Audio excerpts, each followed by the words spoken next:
Bonjour à tous, ravi de vous retrouver dans Smart Job, l'émission emploi RH de Bismart. Très heureux de vous retrouver, émission du lundi au vendredi. Débat, expertise, analyse et vos rubriques habituelles en première ligne. Un mot qui fait la une de l'actualité, on va parler du télétravail avec Benoît Serre. C'est le dernier round peut-être de négociation entre les partenaires sociaux. On en parle dans quelques instants. Working Progress avec les invités de Welcome to the Jungle. Et justement, le télétravail encore dans l'actualité. Comment embaucher un nouveau collaborateur?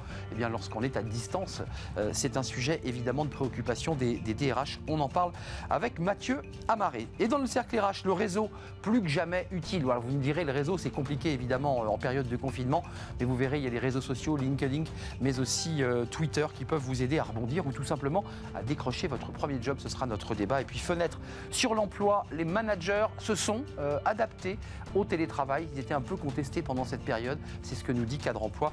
Ils nous en parleront à la fin de l'émission. Tout de suite, en première ligne.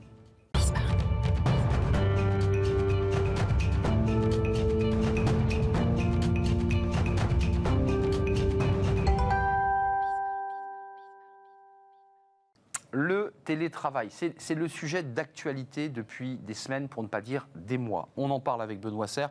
Ravi de vous retrouver, Benoît. Bonjour. Vous êtes le vice-président de l'Association nationale des DRH, vous êtes directeur associé au Boston Consulting Group. Je signale cet article parce que c'est une chose dont on reparlera sur ce plateau, entreprise et carrière sur le temps long et le temps court. Il y a évidemment les préoccupations du quotidien des DRH, puis ils doivent se projeter évidemment, avec beaucoup de flou d'ailleurs, c'est ce que vous dites, il y a des zones d'incertitude. Oui, beaucoup, et de plus en plus. Et du flou sur cette question du télétravail. Parce qu'il y a des études parfois contradictoires qui sortent, des analyses. La NDRH on l'avait présenté sur ce plateau, fait une étude très intéressante sur le télétravail. Et puis, il y a les négociations entre les partenaires sociaux. Ça fait depuis le mois de mai, le mois de juin, que les syndicats salariaux réclament une ANI, un accord national interprofessionnel. Oui, exactement. D'abord, est-ce que ça va aboutir, cette négociation, si vous avez des informations sur ce sujet? Déjà, depuis le début, on n'était pas très favorable à cet accord national interprofessionnel parce qu'il avait vocation, en fait, à être un nouvel accord alors qu'il y a déjà des tas de textes qui régissent. Et on s'est rendu compte pendant cette crise, et on s'en rend compte en ce moment, que jamais les entreprises ne sont aussi efficaces en termes de dialogue social que quand on leur laisse faire le dialogue social sur le terrain. Alors ça, vous le répétez régulièrement sur ce plateau. Et qu'est-ce qui se passe? C'est ça. La deuxième raison pour laquelle on n'était pas très favorable à cet accord, c'était qu'on se disait que ça allait freiner le mouvement en faveur du télétravail dans les entreprises qu'ils font à leur manière. Et vous avez vu pas mal d'ailleurs. Et vous avez vu pendant le deuxième confinement à quel point la ministre a eu du mal à ce que le télétravail plein temps s'installe. On le comprend pourquoi, mais donc cet accord, c'est la dernière ronde de négociation aujourd'hui, semble-t-il. On continue à avoir deux positions très différentes qui rendent difficile la perspective d'un accord réel. D'un côté, le MEDEF en particulier qui dit nous on veut bien faire un accord mais il doit être ni normatif ni prescriptif, donc on peut se demander l'intérêt dans ce cas-là il sert à rien. Un accord de cette nature. Et de l'autre, on a effectivement des organisations syndicales pour certaines qui viennent monter le niveau de revendication. Après tout, c'est logique dans la négociation d'un accord, mais quand je regarde ce qui est demandé, j'ai peur que ça freine le développement du télétravail dans les entreprises si cet accord national interprofessionnel passait. Vous avez par exemple quelque chose de très intéressant qui est sorti ce matin. La CFTC a demandé à ce qu'on prévoie un avantage pour ceux qui sont en première ligne ou en deuxième ligne et qui ne peuvent pas télétravailler. Je ne sais pas si vous vous souvenez, mais on en avait parlé. C'est-à-dire que la généralisation du télétravail, ça va remettre en cause le modèle du temps de travail. Et qu'est-ce que demande la CFTC? Elle dit qu'il faut plus de RTT pour ceux qui ne peuvent pas télétravailler.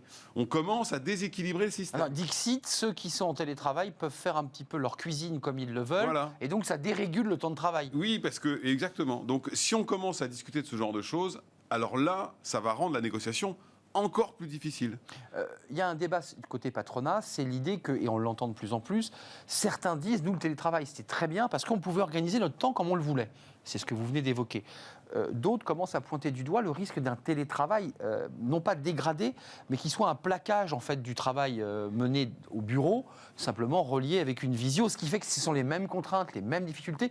Il n'y a plus d'avantage à être en télétravail dans ce cas-là. Alors ça, c'est le danger qu'on a appris pendant les deux périodes de confinement qui sont succédées. C'est-à-dire que plaquer une organisation du travail sans la changer, sur le télétravail, ça crée des burn-out, ça crée des Et on l'a, FPS, on en a. et on les a. Vous avez vu que statistiquement, Oui. c'est quand même quelque chose qui est monté très fort auprès des médecins du travail.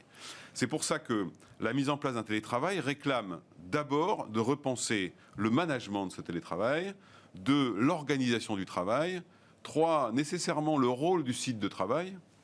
Bien Et sûr. ensuite, garder le principe de ce qu'on appelle le double volontariat. Pour le coup, ça, c'est un point d'accord entre les partenaires sociaux dans le cadre de la négociation. Il faut que les deux soient C'est-à-dire d'accord. qu'il faut que le manager soit d'accord et il faut que le collaborateur soit d'accord. Parce que contrairement à ce qu'on imagine, le seul critère, c'est pas la nature télétravaillable ou pas du métier. C'est aussi la capacité du collaborateur à être en télétravail. Et on s'est rendu compte pendant la période, et c'est pour ça qu'on a eu pas mal de difficultés à installer le télétravail 100%, dont nous savons, nous, à la NDRH, suite à l'étude qu'on avait faite, Ouais, c'est que clair. c'était pas la bonne Vous, c'est le solution. 3-2, globalement, c'est 3 Voilà. jours entreprise, 2 jours... C'est ça. Et il y a eu une petite erreur d'analyse. C'est-à-dire qu'on a dit les entreprises ne veulent pas en mettre en place le télétravail plein temps. Oui, c'est ce que les ministres ont dit. Non, c'est pas ça. C'est qu'elles se rendaient bien compte que leurs propres collaborateurs ne le souhaitaient pas non plus. Or, l'interdit d'entreprise, c'est de trouver le bon équilibre entre les conditions de travail, le temps de travail, et puis ne perdons pas de vue la nécessité de performance et la nécessité de productivité. Donc on était dans une parenthèse, on est toujours dans une parenthèse où le gouvernement a un peu baissé, d'ailleurs un petit peu levé le pied quand même sur le caractère agressif à l'égard des DRH et des entreprises. Ils ont été très durs à votre égard au départ parce qu'ils vous ont montré du doigt en disant Oui. c'est de la faute des entreprises, elles ne jouent pas le jeu. Enfin on l'a entendu de la bouche d'Elisabeth Borne. Oui, ce qu'on a trouvé, bon, c'est de bonne guerre, mais on a trouvé ça un peu léger, parce que les entreprises, depuis le mois de mars, Le qu'est-ce ton qu'elles s'est font radouci, hein, quand Mais même. qu'est-ce qu'elles font? Elles passent leur temps à s'adapter du mieux qu'elles peuvent.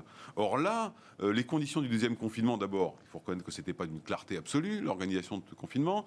Et ensuite, les entreprises, elles étaient épuisées. Le sujet, c'est sauver des emplois. On avait une espèce d'injonction paradoxale entre, d'un côté, ne licenciez pas, mais bon, par contre, vous faites comme on vous dit de faire. Donc c'est vrai que ça s'est calmé un peu, et heureusement, parce que je ne sais pas ce que va dire le président de la République demain soir, mais apparemment, 20 on heures. annonce quand même que le télétravail plein temps sera poursuivi au moins jusqu'à la fin de l'année. Ça, c'est pas une surprise, mais surtout qu'il sera très fortement recommandé au moins quelques jours par semaine jusqu'à l'été 2021. Ça prouve bien ce qu'on disait, à savoir que la raison pour laquelle les entreprises se sont installées dans un télétravail un peu différent que par rapport au premier confinement, c'est parce qu'elles anticipaient tout simplement que ça allait durer longtemps. Et que ça, c'était une affaire de survie pour elles. C'est exactement ce qui est en train de se passer. Ça prouve bien que je ne suis pas certain que le projet d'accord national interprofessionnel négocié aujourd'hui pour le dernier round soit franchement utile dans la situation d'aujourd'hui. Avant de nous quitter, il y avait une économiste, philosophe qui, dans les colonnes du Monde, il y a quelques mois, avait évoqué, à travers le télétravail, des risques de délocalisation de l'emploi. Vous vous rappelez, on en avait parlé ensemble. Ça reste toujours un risque prégnant. Enfin, on voit des entreprises qui, au-delà du télétravail, sont en difficulté. Vous parlez des 150 000 plans sociaux qui se profilent, ça c'est votre article. Il y a quand même des inquiétudes. Donc tout ça mélangé, est-ce que l'entreprise ne va pas se dire j'en profite aussi pour externaliser une partie de mon back-office dans un pays étranger? Ça, on le connaît déjà dans les plateformes téléphoniques, par exemple. Je pense qu'à court terme, il n'y a pas forcément un vrai risque autour de ça. En revanche, le risque va arriver quand le télétravail sera vraiment installé et qu'on aura des métiers nativement en télétravail. Parce que cela, à ce moment-là, la question de la localisation, qui reste quand même un enjeu fort dans un recrutement, C'est un sujet. disparaîtra. Bah oui. Et donc le jour où on aura des métiers nativement télétravailleurs, Nativement, ça veut dire que c'est un métier qui sont conçus comme ça dès l'origine. Exactement. Dès l'origine, Ouais. et qui ne peuvent pas être pris par quelqu'un qui refuse le télétravail. Voilà, ils sont conçus. Il est embauché, on lui dit Voilà. vous serez en Il y télétravail. en a quelques-uns déjà comme ça, mais ça risque de se développer parce que je vous rappelle que la France est un pays de services. Or, c'est plutôt dans les métiers de services qu'il y a le Évidemment. plus de télétravail. Et la réindustrialisation qui est appelée de ses voeux par tout le monde, elle ne va pas se faire du jour au lendemain. Donc le risque, c'est quand des métiers apparaîtront comme nativement télétravaillables, parce que ça signifie qu'à ce moment-là, vous aurez une vraie fracture du corps social avec des gens qui seront entrés dans l'entreprise de manière dite classique, et de l'autre qui seront entrés dans l'entreprise avec un lien d'une nature extrêmement différente, que ce soit managérial ou un lien culturel différent. Et là, il faudra qu'on gagne la guerre de la localisation, et elle ne se gagnera que par la compétence. Exactement. Et on parlera évidemment du contrat de travail qu'il faudra réécrire, Ah oui. parce que ça repose aussi la question du contrat de travail, des heures de travail et de la manière dont le collaborateur est physiquement à son travail. A-t-il le droit de travailler de 23h à 2h du Oui, matin? il y a tout ça pose tout un tas de sujets sur la législation du travail qui n'est pas conçue Exactement. pour ce type de société du travail. Une dérégulation et on a le sentiment qu'on ne reviendra pas en arrière. Vous viendrez nous en reparler, Benoît Serre. plaisir. Merci d'être venu sur notre plateau, vice-président de la NDRH.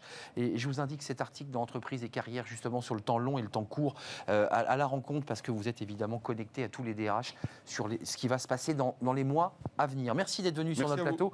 Vous n'allez pas être dépaysé dans Working Progress, parce qu'avec les invités de Welcome to the Jungle, on va rester sur le télétravail. Embaucher, se séparer d'un collaborateur dans cette période, c'est compliqué. On en parle tout de suite. Retrouvez Work in Progress au cœur de Smart Job en partenariat avec Welcome to the Jungle.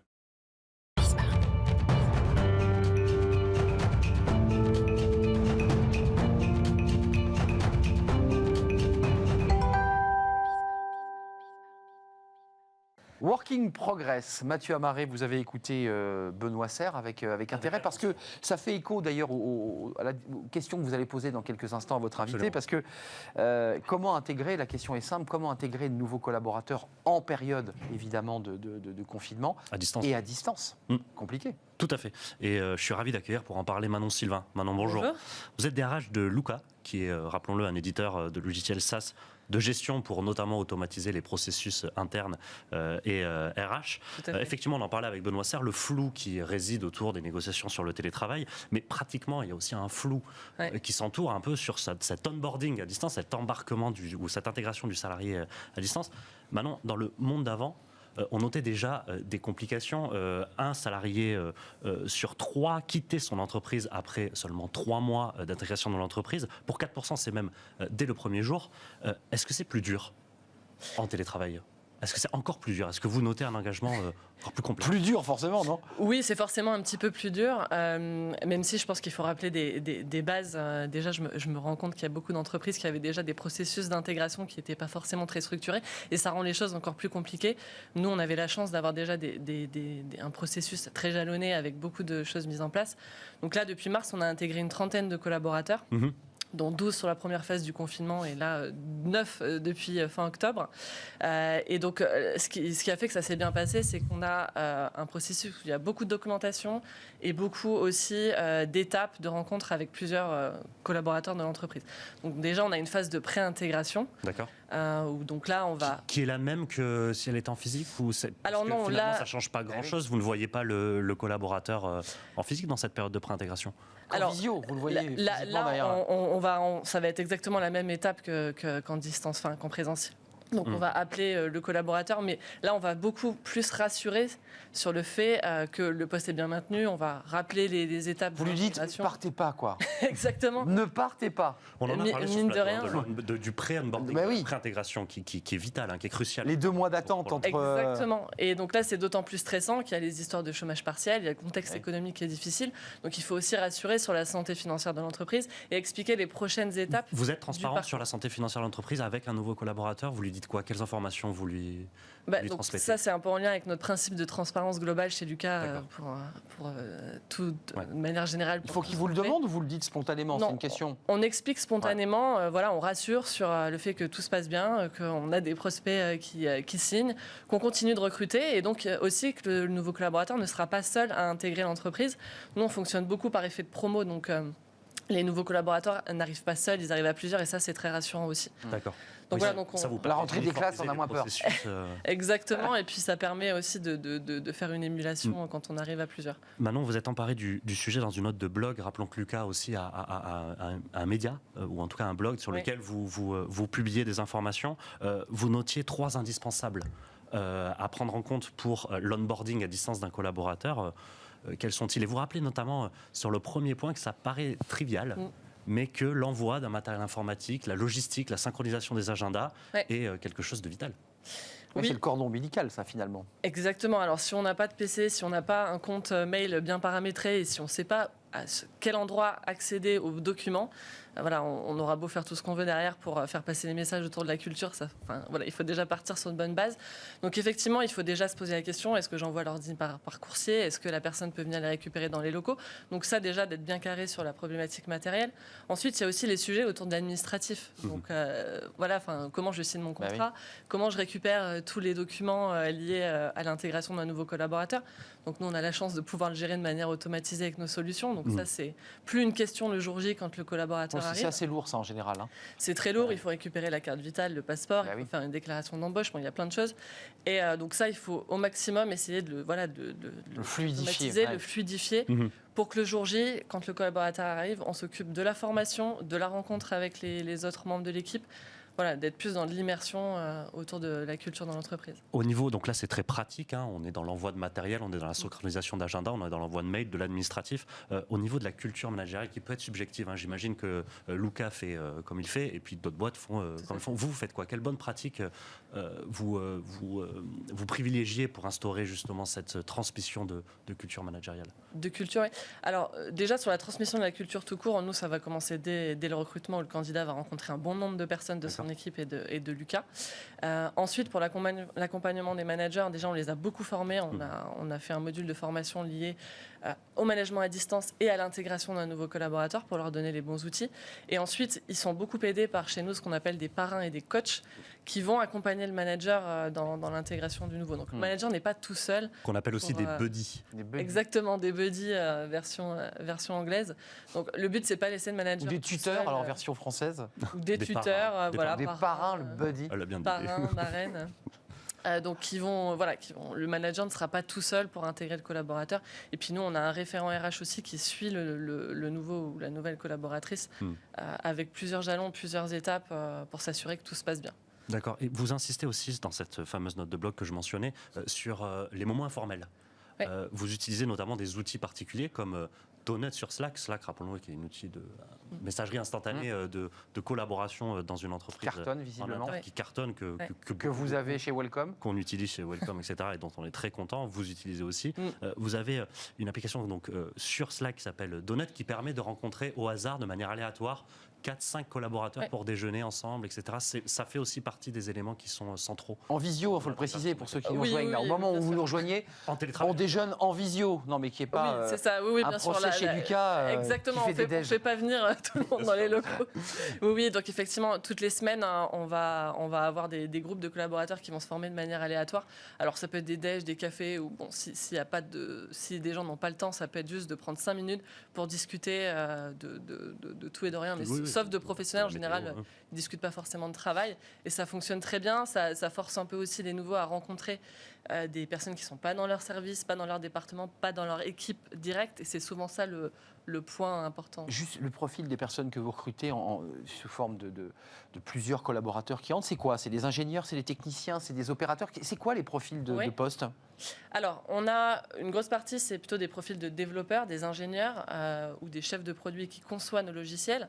Ensuite, il y a des profils de commerciaux, donc ceux qui vont vraiment aller évangéliser à la rencontre de nos clients. Et on a ce qu'on appelle aussi les métiers autour du customer success, donc les consultants qui déploient les solutions chez le client, qui s'assurent que le service soit bien intégré. En aval. Tout le support. Exactement. Ça, c'est le gros de nos métiers. Après, on recrute aussi sur les fonctions marketing, RH. Là, on a 38 postes ouverts sur toutes ces fonctions. 38 postes ouverts au moment où on se parle. Oui, exactement. Allez sur le site de Lucas, allez voir leur blog. C'est important aussi de préciser que vous êtes en recrutement là. Tout Oui. à fait. Et d'ailleurs, est-ce que vous adaptez ces processus d'onboarding à chaque typologie de métier?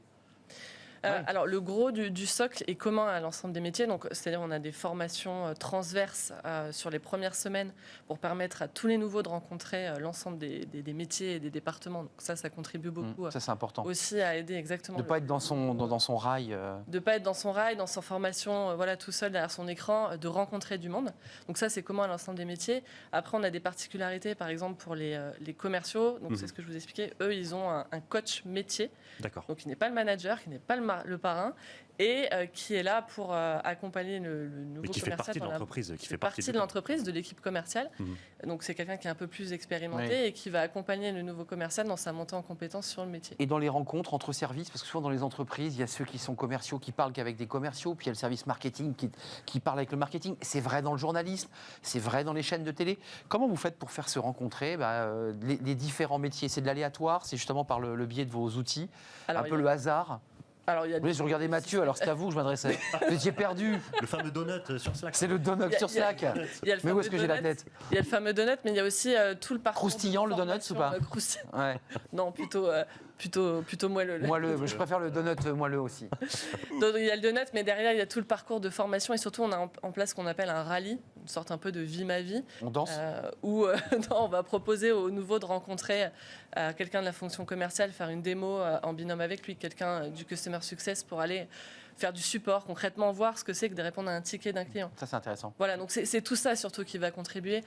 Après, il y a les classiques apéro en visio. Oui, mais ouais. bon, voilà. Alors ça, c'est Là, ça commence un peu à s'essouffler. À consommer avec modération. Encadrer ce moment informel qui sont couplés. Dernière question peut-être maintenant. On parlait avec le vice-président de la DRH, Benoît Serre, tout à l'heure, de ce fameux dernier round de négociation avec les partenaires sociaux. Est-ce que vous, en tant que DRH d'un groupe de 250 collaborateurs qui recrute beaucoup de monde, vous en attendez quelque chose ? Alors non, sur la question du télétravail, nous, on est déjà complètement habitués à ça. Ouais. On sait le gérer. Je pense que les sociétés comme Lucas, chez nous, c'est pas trop non. une Mais problématique. vous n'êtes pas On est devant votre déjà- poste de télé pour savoir ce qui va sortir de la négo, c'est ça que... Alors si, bien sûr, je le suis de Oui. par ma fonction Oui, de bien DRH, sûr. Bien sûr, mais ça ne va pas directement impacté. complètement chambouler le fonctionnement de Lucas. Bon, ça Très correspond un peu à ce que nous disait Benoît Serre il y a quelques instants. Manon Sylvain, merci Merci d'être à venu avec vos donuts. Vous êtes la DRH de Lucas, où il se passe plein de choses justement sur Oui. l'onboarding. Merci d'être venu sur notre plateau. Merci à vous. Mathieu, on continue évidemment la rencontre avec vos invités. On reste sur le même sujet Oui, d'ailleurs. tout à fait. Complètement. C'est tout de suite et c'est travailler demain.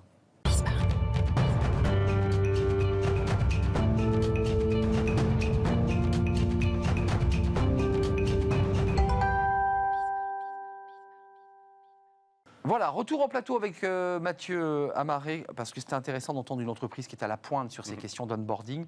Et là, on a aussi un invité, justement, dont la fonction, la création de l'entreprise est d'aider à l'intégration des nouveaux collaborateurs. On est en plein dans le sujet. Exactement. Et même si les entreprises sont à la pointe, je pense que sa solution aide beaucoup les nouvelles entreprises. On est en présence de Arnaud Weiss. Bonjour.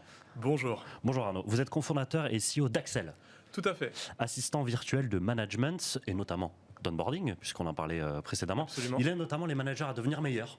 C'est la promesse que vous faites, en tout cas, sur votre site. C'est la première phrase que j'ai lue. Dans l'accompagnement de nouveaux collaborateurs, qu'est-ce que votre solution permet exactement ? Est-ce que ce sont des outils particuliers ? On a parlé du donut de Slack. Est-ce que vous y tenez au proposez la donut. même chose ? J'y tiens au donut qui permet de rencontrer de manière aléatoire de nouveaux collaborateurs Ouais. quand on arrive. Est-ce que c'est la même chose ? Est-ce qu'on est sur les mêmes principes très outils ?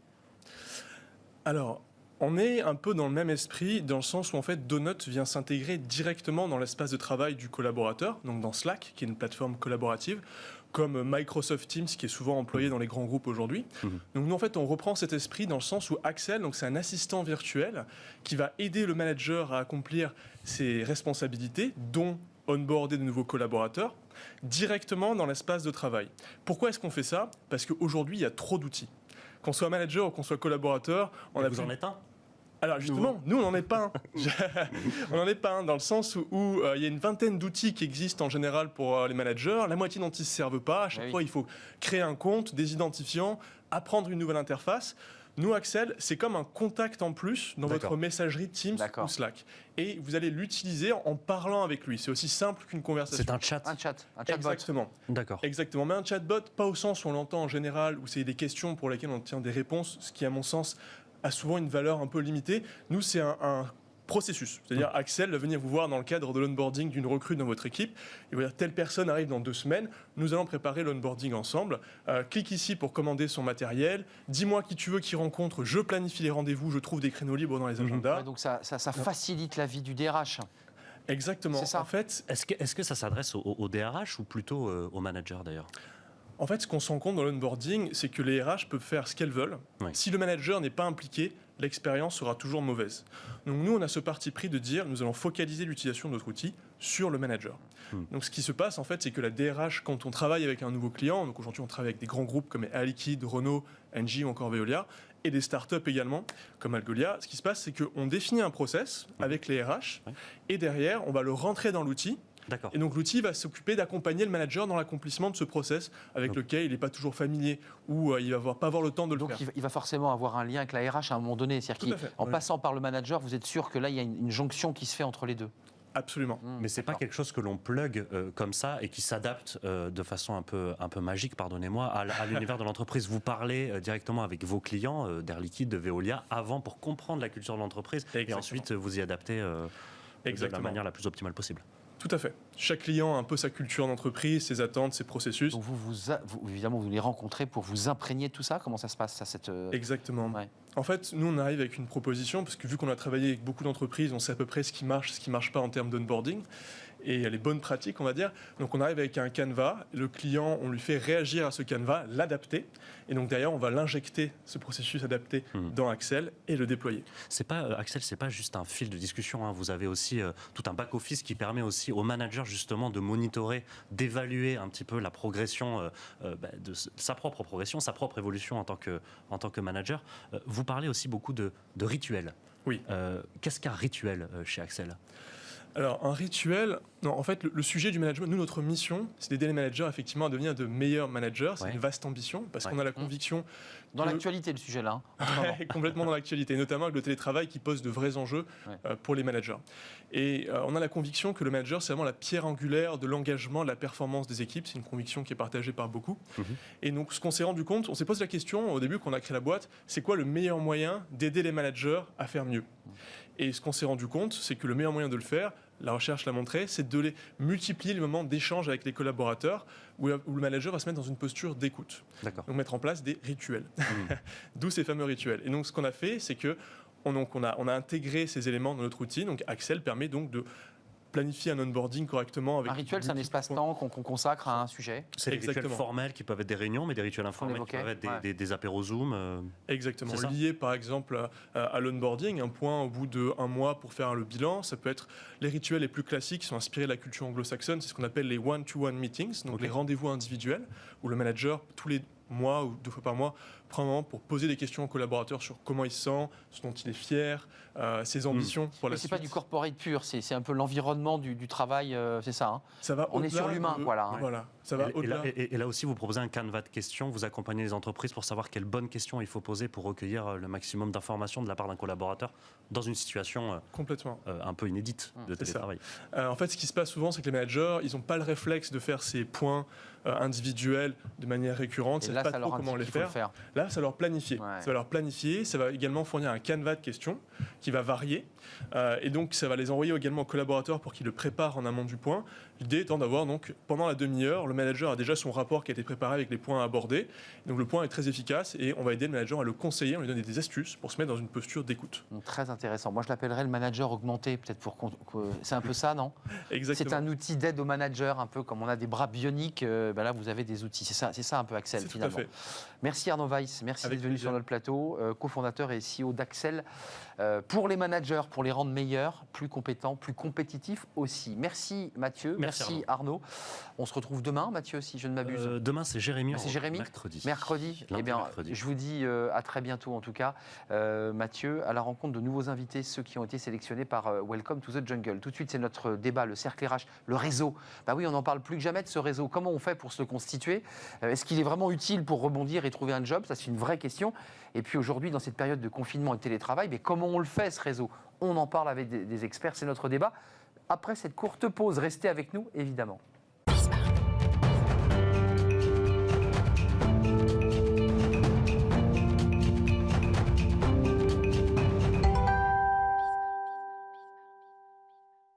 Le cercle RH qui est notre débat quotidien, très heureux de vous retrouver. Alors on va quitter un peu le télétravail, encore qu'on va rester sur les réseaux sociaux. On va beaucoup parler des réseaux sociaux, mais pas du télétravail.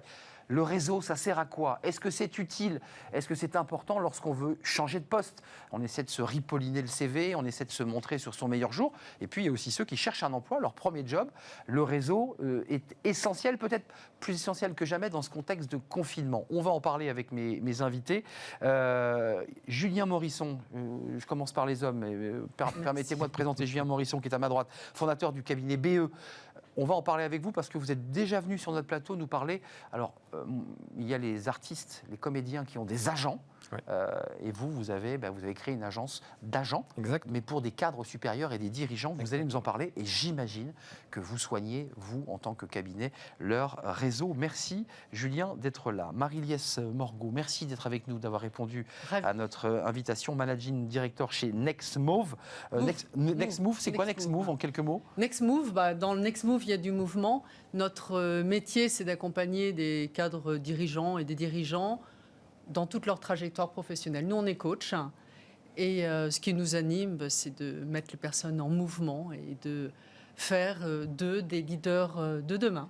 Alors, je n'ai pas utilisé le mot le networking, on va en parler, parce que c'est aussi un mot valise qui a été utilisé par tous les coachs, les consultants. Le networking, c'est, pour le dire simplement, comme un paysan du Cantal, c'est la mise en relation autour d'un verre, autour d'une dégustation de vin, autour d'une galerie d'art, autour d'un match de sport. Exactement. Le networking, c'est ça, c'est la mise en réseau de gens qui ne se connaissaient pas auparavant et qui vont se retrouver en relation. Nous sommes avec Hervé Baumler, il est avec nous en visio. Bonjour Hervé, consultant à haut placement chez Enjeu Dirigeant. Alors vous êtes un expert, c'est pour ça que j'ai utilisé le mot en networking. Vous expliquez comment trouver le bon job avec un bon réseau. Et puis j'invite ceux qui nous regardent et ceux qui vont nous regarder sur les réseaux sociaux justement à lire vos blogs, parce que vous avez un blog très détaillé qui donne des conseils extrêmement pratiques. Je commence par une question très simple mais très compliquée. J'ai bien compris le réseau quand on peut effectivement faire une dégustation de vin, quand on peut créer un événement, mais l'événementiel, il n'y en a plus. On ne peut plus se rencontrer. On fait des dîners, déjeuners à 6 maximum. Comment on fait aujourd'hui pour soigner son réseau alors que le réseau est coupé? Alors, il y a plusieurs formats. Julien, Marie-Liesse. C'est notamment l'intérêt aussi d'avoir développé les réseaux sociaux, les modes alternatifs de communication. Ah, tout de suite, vous basculez sur le... Oui, c'est-à-dire que c'est pas parce que foncièrement on ne peut plus sortir, avoir d'événements à l'extérieur que pour autant on doit s'annihiler de toute communication, bien évidemment, avec le reste de nos congénères. Et l'intérêt des réseaux sociaux, mais pas que, l'intérêt des communautés. Je pense qu'on reviendra à mon avis aussi sur la notion de communauté qui est importante actuellement. Toucher les bonnes personnes, la communauté. Exactement. Et puis être animé par une passion qui est commune. Et donc c'est pas tout à fait la même chose que le réseau strictement permet justement de pouvoir toujours nourrir les relations interpersonnelles les uns avec les autres. Enfin, je pense que vous serez d'accord. Marie-Liesse, concrètement, les gens sont confinés, ils sont devant leur ordinateur, ils sont devant leur téléphone. Vos clients, comment vous les accompagnez pour les mettre en mouvement dans ce contexte-là en particulier? Alors, j'ai envie de vous dire quelque chose par rapport au réseau. J'entends, on va dans un cocktail, c'est sympa, on rencontre des personnes. Moi, je vous ai vu sourire quand je le disais. Oui, ce qui me fait sourire, c'est que le réseau, c'est d'abord les personnes que nous connaissons. Ce sont les personnes que l'on aime bien. Dorénavant, vous allez faire partie de mon réseau. Nécessairement, vous allez penser à moi. On s'aime pas bien encore, mais... Pas encore. Mais ça va venir. Le lien se fait. Alors, on est en présentiel, on a de la chance aujourd'hui. On peut effectivement se découvrir. Le risque, parfois, c'est d'avoir une notion un peu utilitariste de mon réseau. Je recherche un job, donc je vais faire ce qu'il faut pour rencontrer des gens, etc. Donc on est un peu guindé parce qu'on a vraiment une demande. Alors que le réseau, ce sont les personnes que l'on connaît qui vont nous rendre service et qui vont nous présenter d'autres personnes. Ça, c'est important. D'abord, c'est son cercle proche, des gens en qui on a confiance. À qui on peut se confier. C'est pas toujours facile. Je vais poser la question à Hervé Baumler. Je mets de côté pour l'instant ceux qui cherchent un job. Ils ont fait une école de commerce, ils se mettent en réseau, ils sont jeunes, ils n'ont pas d'expérience, c'est difficile. Là, je parle d'un profil, Hervé, cadre sup. Quelqu'un qui dit, moi, j'ai envie de renverser la table, ça fait 20 ans que je fais un boulot incroyable, je suis très bon. Mais en même temps, c'est pas facile de dire à son réseau qui s'est habitué à l'image sociale de cette personne, je vais renverser la table. On peut le dire qu'aux personnes de confiance, ça, Hervé. C'est obligé. Alors, je vais revenir, avant de répondre à votre question, je vais revenir à la notion de réseau qu'on évoquait au départ. Ce que vous évoquez au départ, c'est souvent la vision très superficielle du réseau, qui est de limiter le réseau aux cocktails, aux soirées. Et on sait tous que les cocktails, il n'y a rien de pire que les cocktails, parce que très souvent on arrive, on ne sait pas quoi dire, on va se coller aux gens qu'on connaît, et il ne se passe rien dans les cocktails. Donc ce qu'il faut bien comprendre, et c'est ce que j'explique dans les différents livres que j'ai écrits sur le réseau, c'est que le réseau qui fonctionne, que ce soit en recherche de business, en recherche d'un job, ou même pour progresser dans une société, dans une entreprise, c'est plutôt le réseau en one-to-one, en face-à-face. Le réseau qui fonctionne, c'est la relation qui peut s'approfondir, qui peut être beaucoup plus enrichissante quand on retrouve une personne en face à face et non pas un groupe de personnes avec qui on va avoir des entretiens très superficiels. Hervé, je suis entièrement d'accord. Évidemment, j'ai démarré par la partie émergée, par la mousse. Mais c'est pas facile. Enfin, je veux dire, moi, j'ai très très envie de rencontrer le patron de Free, je dis n'importe quoi, ou de Total. Bah, très franchement, je fais comment? Je pense qu'au démarrage, il faut se poser la question du pourquoi le réseau. Ça a été un peu abordé. La motivation du réseau n'est pas la même si vous voulez développer votre activité en termes de business, chiffre d'affaires, vous êtes consultant, vous avez besoin de vous donner de la visibilité, si vous voulez rechercher un emploi, si vous voulez, parce qu'on en parle peu, mais c'est aussi l'intérêt des réseaux, c'est aussi de parler entre pairs, de pouvoir échanger sur des problématiques que vous êtes susceptible de rencontrer. L'intérêt quand même du réseau à la base, ce qu'on a appelé les clubs, c'était quand même ça. Ensuite, c'est quand même parti un peu en assimilant la gestion du réseau avec une opportunité professionnelle. Mais à un moment donné, l'intérêt, c'était véritablement de pouvoir échanger sur des sujets que l'on peut rencontrer. Alors, RH, financier, marketing, peu importe, mais de pouvoir partager des problématiques, aussi d'avoir des solutions innovantes. C'était ça. Le réseau, à la base, initialement, il est celui-ci. Donc après, c'est vrai que dans les années un peu plus 80, on est quand même rentré plus dans repositionnement professionnel et c'est resté un peu. Et pourquoi on en parle autant du réseau finalement? Parce qu'il y a un mythe pour moi qui est de dire le réseau est nécessaire parce que le marché est caché. Et c'est pour ça que j'ai besoin du réseau. On va y venir donc, sur c'est pour ça que le why est extrêmement important. Sur les mots associés au mot réseau, parce que ça, on va en parler avec Hervé, avec Marie-Liesse, mais vos clients, vous les recevez, vous les diagnostiquez, vous les lasérifiez, et puis ensuite vous leur dites... On ne fait pas comme ça, mais... Vous leur dites, ça ne colle pas, vous n'êtes pas assez dynamique sur votre réseau, il faut dynamiser votre réseau. Comment vous leur amenez l'idée qu'il faut se mettre en mouvement? D'abord, ça dépend à quel moment, effectivement, se situe la personne que l'on accompagne. Quand on accompagne une personne, un dirigeant aujourd'hui qui est en activité, j'ai envie de dire, fait face à une certaine volatilité. Il a un dilemme entre sa vision long terme, entre sa gestion au quotidien. Il faut faire preuve d'agilité, de modernité, de réactivité, etc. Il fait face à une pression qui est énorme. Il fait face à des cycles qui sont de plus en plus rapides. Et il faut bien qu'il retrouve un peu d'énergie. Donc, indépendamment de la dimension utilitariste, le réseau, c'est quoi? Ce sont des personnes avec qui on peut être en lien. Voilà. C'est un autre volet. Ça, on reprend de l'énergie. On va chercher de l'énergie. Confiance, mais aussi on a des tas d'informations parce qu'on passe un moment sympa ensemble et de dire tiens, by the way, on a échangé avec Julien, on se connaissait pas tous les deux et on a eu des tas d'idées ensemble, évidemment. On se connecte, on se relâche aussi, on peut livrer des anecdotes, on peut échanger sur des moments difficiles de l'entreprise aussi. C'est ça sert à ça le réseau. Exactement. Et un dirigeant. Des problématiques. Et des problématiques. Exactement. Donc après, et on se ressource. Mais oui. Donc, si je suis en transition, donc il faut que je fasse du réseau. Alors, je ne dis pas que ce n'est pas possible. Certains dirigeants sont très concentrés sur... Moi, mon rôle, ce n'est pas de faire du réseau.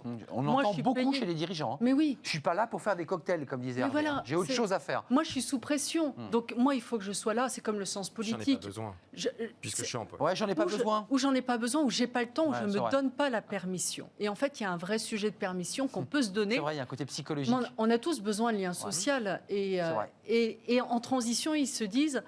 c'est dommage, parce que moi, je suis là. Et puis, peut-être celui qui était très doué en COMEX pour, j'ai envie de dire, à mettre un peu en avant, ce que j'avais un petit peu fait aussi, lui, il n'est pas en transition. Donc, en fait, c'est aussi de leur donner liberté de se dire, être avec d'autres, c'est quand même extrêmement sympa. Et faites-le dès que possible. Et en plus, vous en aurez... entre guillemets besoin, mais ce n'est pas la dimension utilitariste qui apparaît. Et quand ils y ont goûté, en général, ils reviennent en retour d'expérience vous voir et vous disent Marie-Liesse, c'était génial. Donc tout d'un coup, ils ont plongé dans une piscine qui leur semblait très froide et qui finalement était plutôt tempérée, voire chaude.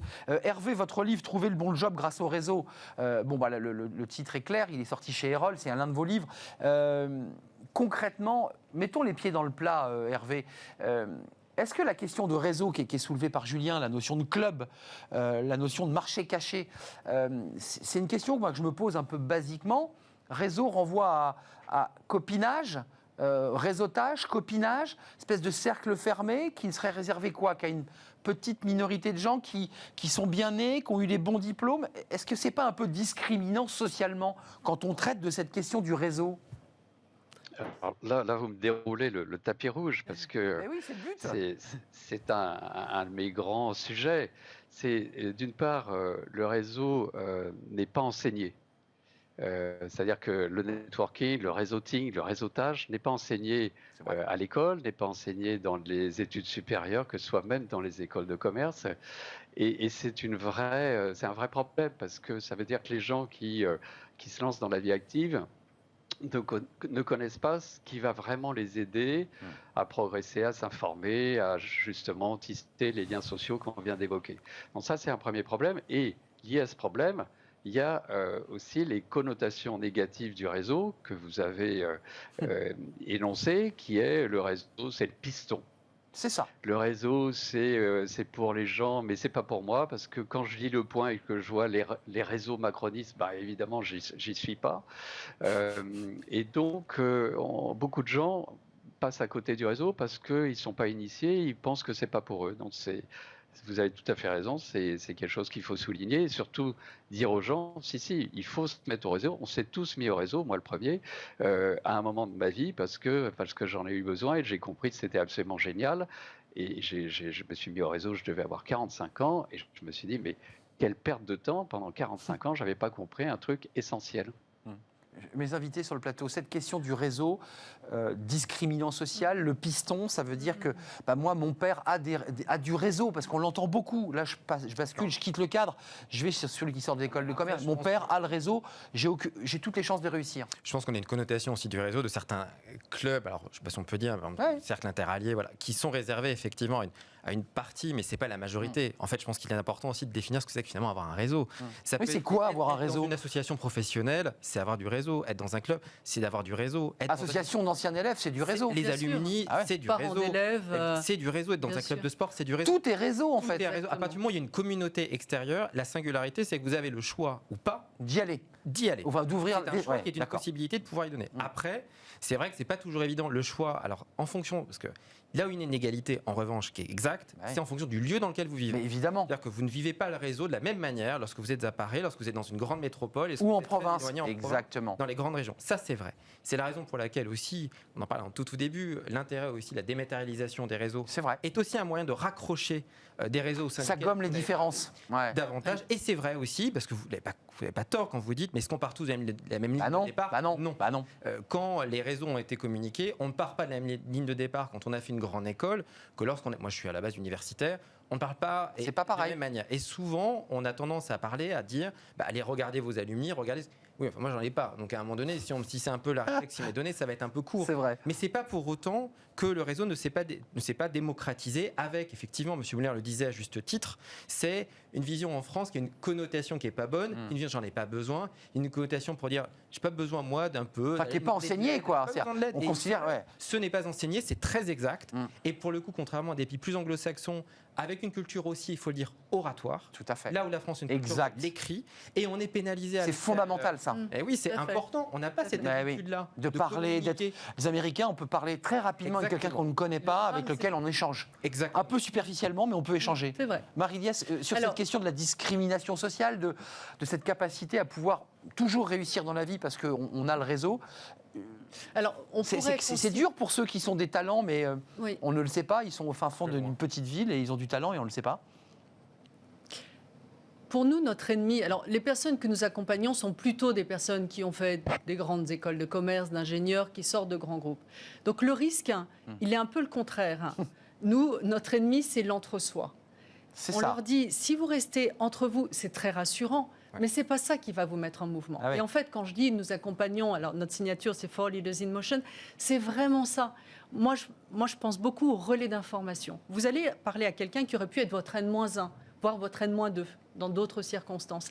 Mais en fait, cette personne va être absolument ravie de vous rendre service parce que vous allez parler de quelque chose et elle va dire, mais j'ai eu un manager effectivement il y a 10 ans et il faudrait que je vous connecte. Et là, c'est extrêmement satisfaisant. Ça donne du sens à celle qui est en N-2. Exactement. Et qui se dit, tiens, ça peut devenir mon boss. Exactement. Je peux peut-être l'aider. C'est ça aussi qui se passe. Ou pas, parce qu'en fait, le réseau, c'est très généreux. En fait. Plus on y met du plaisir, plus on est généreux et en fait, plus on a du réseau.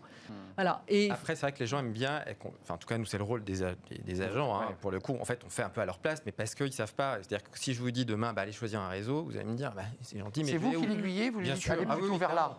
Là, tout à l'heure, avec un DRH, je lui dis, voilà, il y a un dîner qui est organisé avec des DRH, est-ce que ça te dit de venir ? Je vais le faire.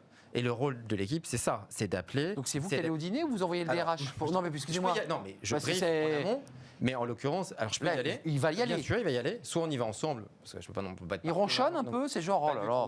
Non, parce qu'en fait, on est pour eux des tiers de confiance et quand on les envoie, on leur propose d'aller dans tel ou tel endroit, on sait que ça fait du sens pour eux. Mais on fait aussi du réseau pour trouver, par exemple, des startups, on va appeler et on les met en lien.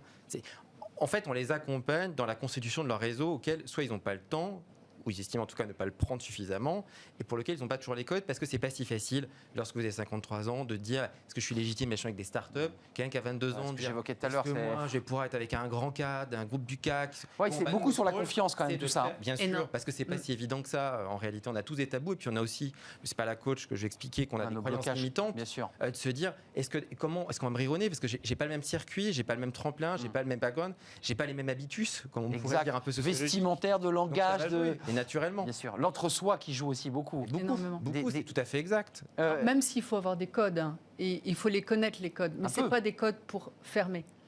Enfin, il faut quand même rentrer, il faut, comme on dit, avoir les peintures de guerre pour rentrer dans certains réseaux.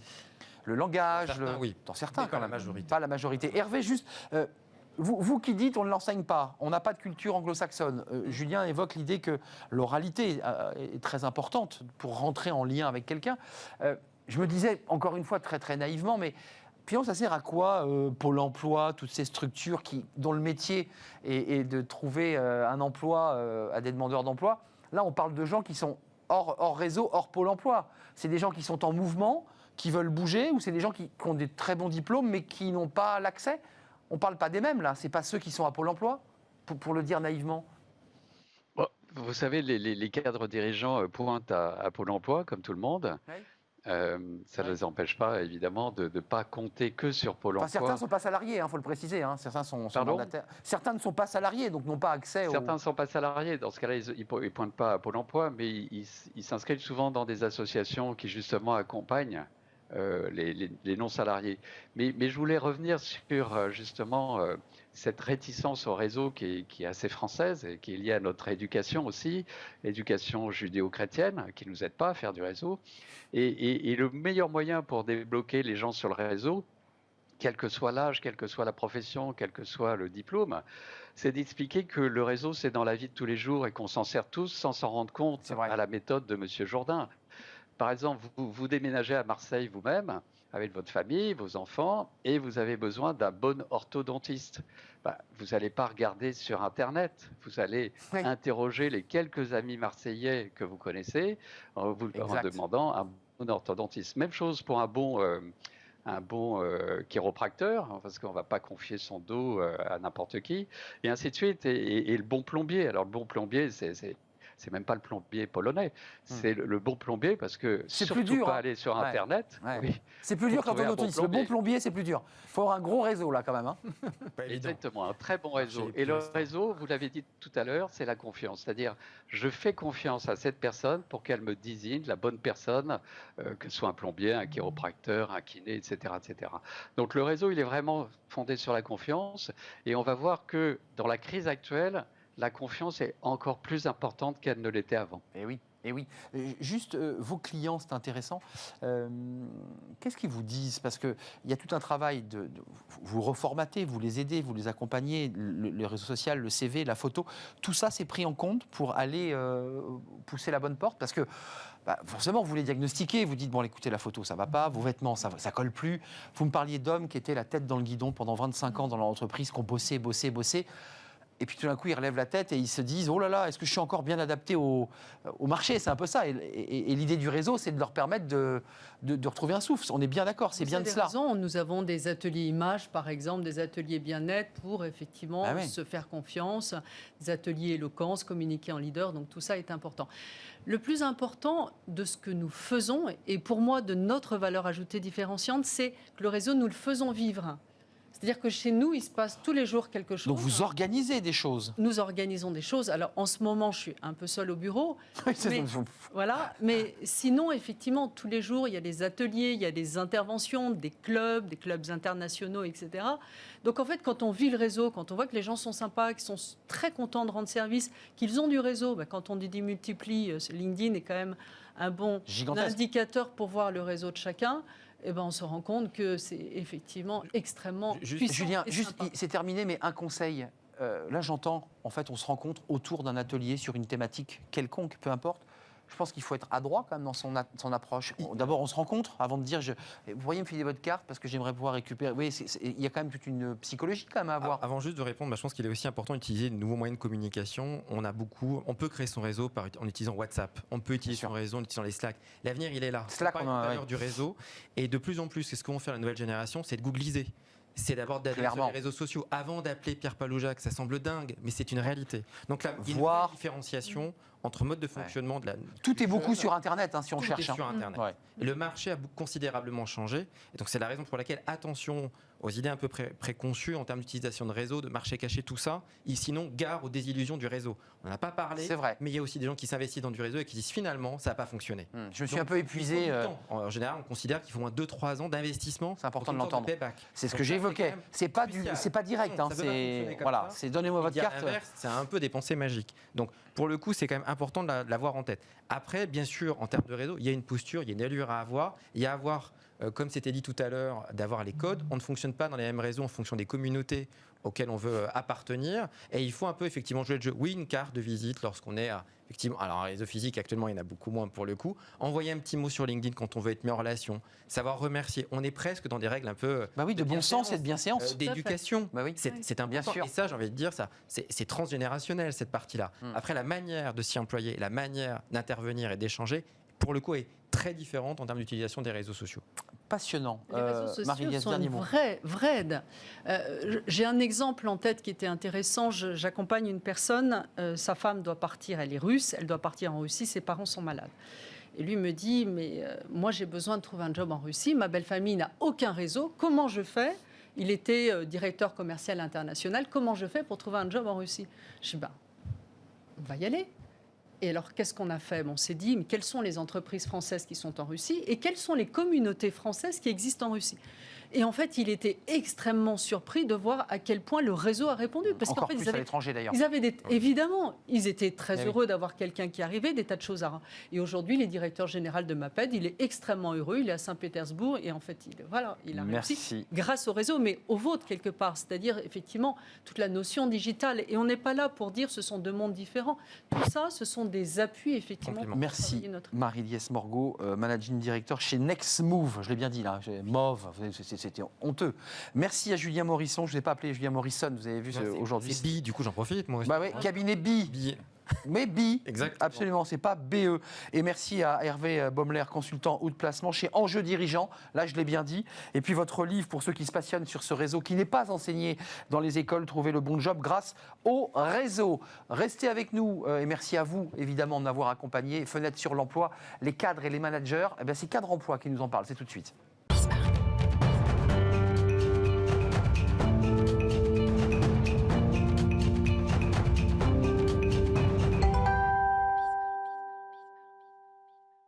Cadre Emploi avec nous, comme chaque mardi, Julien, directeur des études, Julien Breuil. Je vous appelle Julien parce que vous êtes tellement habitué de notre émission, Julien, directeur des études chez Cadre Emploi. Alors, Julien, c'est intéressant. D'abord, vous êtes en visio, confiné comme tous les cadres. Et oui, Julien, et oui. D'abord, une question. On en avait parlé à plusieurs reprises avec vous.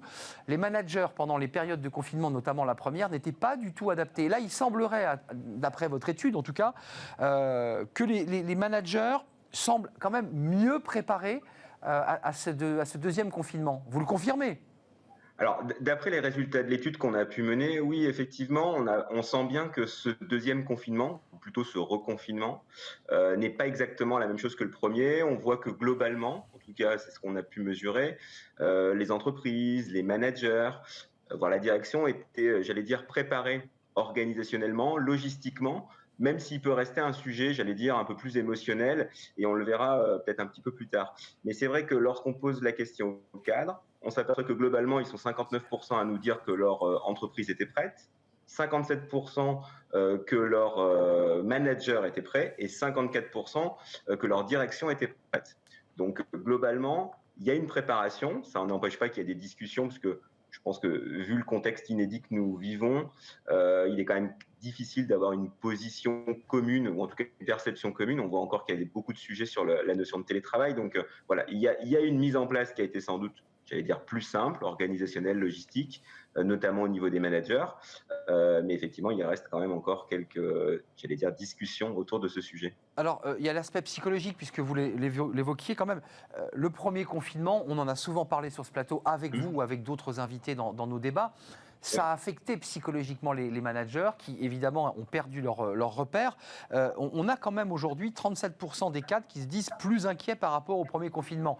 Donc ça, c'est pas bon signe. C'est-à-dire que c'est des cadres qui se disent inquiétude, plan social, je perds mon job. Il y a de l'angoisse quand même là chez les cadres. Oui, il y a quand même de l'angoisse, effectivement. Le premier item, en tout cas là où ils estiment qu'il y a une augmentation, c'est au niveau de l'inquiétude, à hauteur de 37%. Je crois quand même qu'au niveau des managers, même si effectivement ils ne vont pas complètement changer, j'allais dire, leur organisation, ils sont moins d'1 sur 2 à vouloir changer leur organisation, il y a quand même un élément sur lequel ils vont avoir une fréquence plus élevée, c'est sur la mise en place de points informels, individuels ou collectifs. Ça veut dire quoi? Ça veut dire qu'il y a quand même une prise en considération, effectivement, de la nécessité de conserver un lien avec les équipes, potentiellement pour les rassurer, mais également de conserver des équipes qui sont motivées. On n'enlèvera pas effectivement forcément cette inquiétude, parfois du stress, de l'anxiété, mais c'est en conservant le lien et en ayant une communication, j'allais dire, qui est assumée, mais qui est surtout dans la ligne directrice de ce qui est voulu par l'entreprise et ce qui est compris par l'ensemble des managers et des collaborateurs, qu'on arrivera sans doute à un peu plus de fluidité, même si encore une fois, je le rappelle, voilà, on vit tous un contexte inédit qui laisse forcément une perception et une réaction à ce qu'on vit qui est forcément personnelle et qui est singulière. Oui, avant de nous quitter, Julien, vous qui êtes le directeur des études de cadre emploi, enfin, les chiffres, c'est plus que de la perception. Les chiffres que l'on a, c'est 150 000 fermetures d'entreprises, de commerces, de plans sociaux. Il n'y a rien de subjectif. Il y a quand même des cadres qui se disent moi, dans le secteur où je suis, j'ai de fortes chances statistiquement d'être affecté. Enfin, ça me semble. Vous êtes d'accord? Oui, tout à fait. Alors, oui, qu'on se comprenne, bien évidemment. L'inquiétude, elle est légitime à la fois par rapport à l'organisation et par rapport au contexte économique que nous vivons. Si je prends le marché des cadres, je rappelle quand même que on pensait avoir 296 000 recrutements en 2020. Oui. Il y en aura vraisemblablement 170 000. Donc forcément, selon les secteurs d'activité, il y aura un impact. On l'a répété plusieurs fois dans cette émission, les cadres sont souvent préservés, mais ils sont aussi quand même impactés. Et il y a des secteurs économiques, on le voit, qui ont une activité qui est largement moindre que ce qu'ils pouvaient avoir avant le confinement. Donc c'est normal d'avoir cette inquiétude-là. Et effectivement, le contexte économique, on le voit tous, n'est pas aussi bon, bien évidemment, que ce qu'on aurait pu connaître. Merci Julien. Julien Breuil, directeur des études chez Cadre Emploi, en visio, très casual quand vous êtes en visio. Mais non, mais c'était pas un reproche, c'était très intéressant. Merci, on se retrouve. Merci beaucoup. Merci Julien, on se retrouve la semaine prochaine. Je remercie Julien Morisson, je remercie Marie-Liesse Morgot de m'avoir accompagné jusqu'au bout de notre émission Smart Job. Je vous retrouve demain, bien sûr, pour de nouvelles aventures, de nouvelles rencontres, et puis de nouveaux sujets, évidemment, qui sont au cœur de l'actualité RH et emploi. D'ici là, portez-vous bien, et je serai là demain. Merci pour votre réaction sur les réseaux sociaux. Puis merci aux équipes techniques et à Fanny Griesmer que je n'oublie pas. À demain.